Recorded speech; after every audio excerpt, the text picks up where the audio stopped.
Welcome to Tenor Tech, where I solve the problems you didn't even know you had.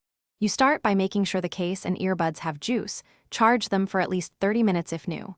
Once done, open the case close to your device to force pairing mode.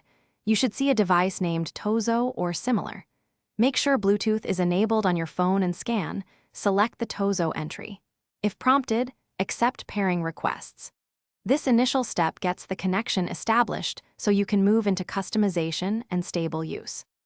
After pairing, you verify each earbud sits firmly and shows the expected LED indicators. This prevents dropouts. You then learn the control patterns: short taps for play and pause, double taps for next track, long presses to answer or trigger voice assistant. Make sure to adjust volume directly from your phone for consistent levels, because tap controls often change tracks instead. If you want one-ear use, remove an earbud and check mono mode. Finish by finding the right tip for comfort. A proper seal improves bass and call clarity, so try different sizes until stable. Store the earbuds in the charging case whenever you're done to top them off and preserve the Bluetooth link. If you hit a snag, reset both buds by pressing and holding their touch areas for about 10 seconds to clear pairs, then repair from your device.